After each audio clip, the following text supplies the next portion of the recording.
Christine. Di sini saya akan menjelaskan tentang satu, pengertian, metode, dan metodologi sejarah. Yang kedua, perbedaan metode dan metodologi sejarah. Yang ketiga, tahapan penelitian sejarah.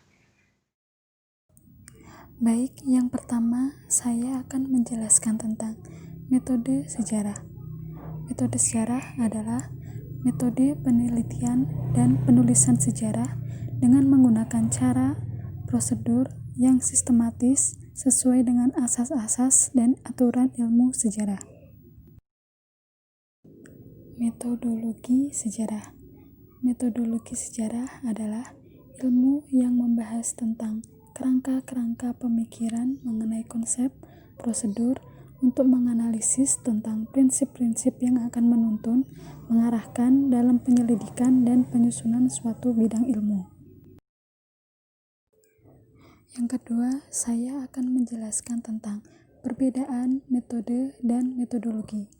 Yang pertama, metode adalah cara atau how to know, dan yang kedua, metodologi adalah ilmu atau know how to know.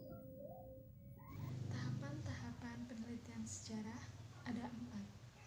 1. Heuristik. Yang kedua, verifikasi. Ketiga, interpretasi. Dan yang terakhir adalah historiografi. Tahap yang pertama adalah heuristik.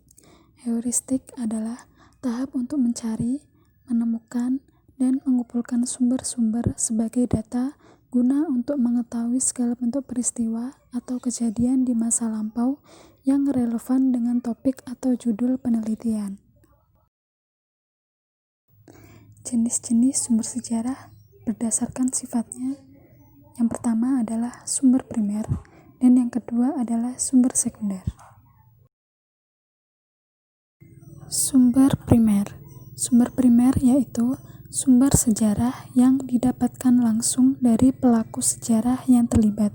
Contohnya, arsip, dokumen, dan pelaku sejarah langsung.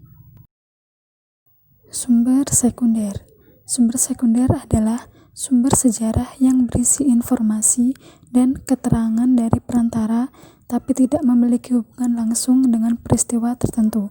Contohnya, surat kabar dan pengakuan saksi mata. Jenis sumber sejarah berdasarkan bentuknya ada 3. Yang pertama, sumber tertulis. Yang kedua, sumber lisan. Dan yang ketiga, sumber benda. 1. Jenis sumber tertulis. Jenis sumber tertulis adalah jenis sumber sejarah yang diperoleh melalui peninggalan-peninggalan pada masa lampau. Contohnya, prasasti kebun kopi. Yang kedua, sumber lisan.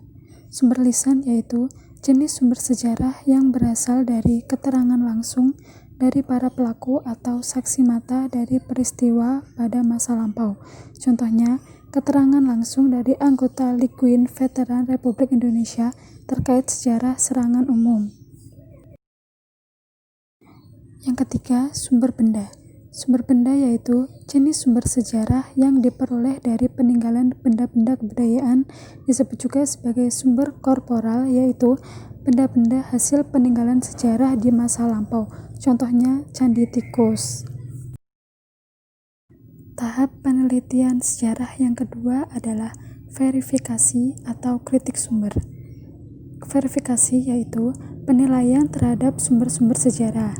Macam-macam kritik ada 2, yaitu kritik intern dan kritik ekstern. 1. Kritik intern atau kredibilitas, yaitu kritik terhadap kredibilitas sumber sejarah. Artinya, peneliti membahas apakah isi yang terdapat dalam sumber ini dapat memberikan informasi yang diperlukan, misalnya seperti proses analisis terhadap suatu dokumen.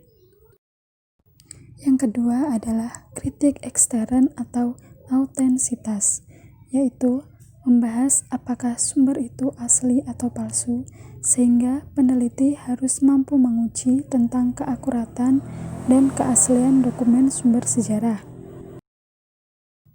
Tahapan penelitian sejarah yang ketiga yaitu interpretasi. Interpretasi yaitu penafsiran fakta sejarah dan merangkai fakta tersebut menjadi satu kesatuan yang masuk akal. Tahapan yang terakhir yaitu historiografi.